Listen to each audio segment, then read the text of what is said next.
don't want to wake them, okay? There's lots going on. As we point out quite often, what happens along the line in other economic markets does indeed have a domino effect on America. Suddenly, we have two of the more stable markets taking a real pounding for different reasons, and I wonder what the fallout will be here in America and around the world.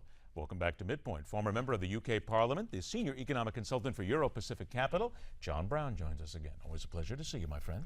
Good afternoon. Here we go. It's good to see you too. Let's get on to Japan. The Japanese economy shrinking almost 2% in the 3 months to June. Wait a minute, the Japanese economy shrinking? I mean, this is astounding to even hear. I thought there was never a chance of that happening.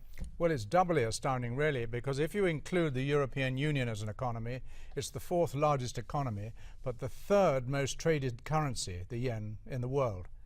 And it has introduced quantitative easing, copying the Fed, but it's introduced something like 300%.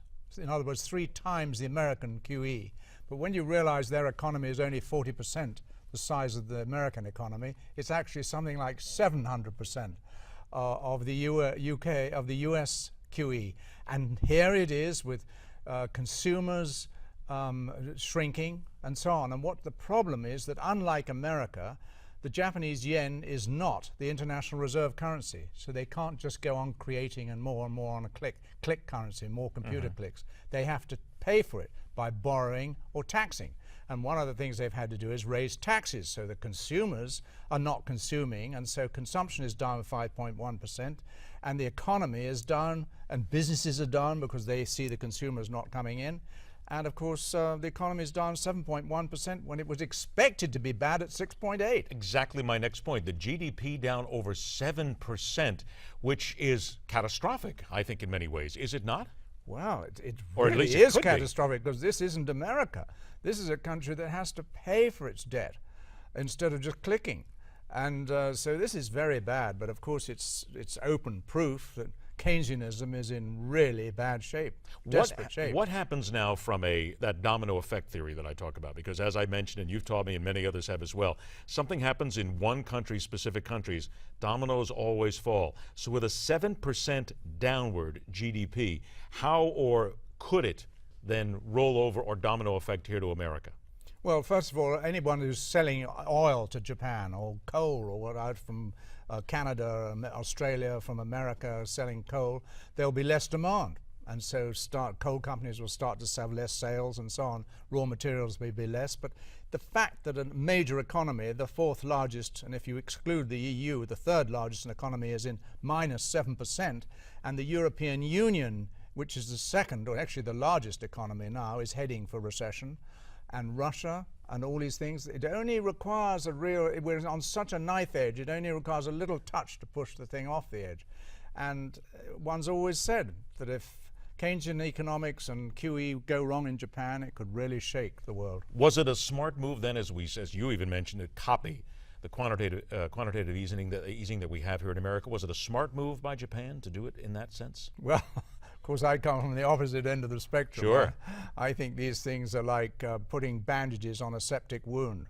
The wound's still septic underneath. You've got to cut out the septicemia before you put the bandages on. And QE is just a bandage. And we're concentrating, the whole of the Western world, Keynesian, is concentrating on consumption, GDP. We should be, on the Adam Smith principles, concentrating on production. In those days, America was really going great guns. All right, now let's move across the pond, if you will, because now we have the pound itself. There we go, the pound. The pound, after the Scottish independence poll came out right here, because it seems as if Scotland is, if you listen to some of the polls, is going to go its own way now, and there's panic here. All right, how does it, now you have a question here with what are Cameron's aims here in all this, correct? You have a different take on all this. Well, yes, I'm wearing my Scottish tie. My mother was a Douglas, so in your honor. I think a lot of the things, whether they be runs on banks and so on, and whether Britain will lose its seat at the UN Security Council, those are pretty much eyewash, really. But there will be major impact, of course, particularly in defense and nuclear defense. But a cynic would say, why is it that Mr. Cameron, who's known as Mr. Shamaron by many people in Britain now, because he promised a referendum, cast iron guarantee of a referendum before the last election. When he won the election, he ratted on it. And so why is he quite prepared not to give and to cheat the British people out of a referendum, and yet openly prepared to give people in Scotland a referendum? And the cynic would say it's because he really wants to two things. One is to do the European Union's dirty work for them and to have Scotland shoveled off to become another region of the European Union, and it's conveniently away from England. It's already separated. It's only doing the European Union's dirty work. And the other, of course, is to say, well, the 41 socialist seats in Scotland will vanish from the House of Commons, giving him a great chance of winning the next election without having to do a deal with Nigel Farage and the United Kingdom Independence Party and give the British people what they want, a referendum on Europe. So that's why he's known as Shamron, because cynics suspect these two reasons. Is this a good thing, though, if Scotland declares its independence for the British economy and then again for that domino effect down the line for the world economy? Well, as Boswell said, words to the effect, not an exact quote, that the finest sight to a Scotsman is the high road to England.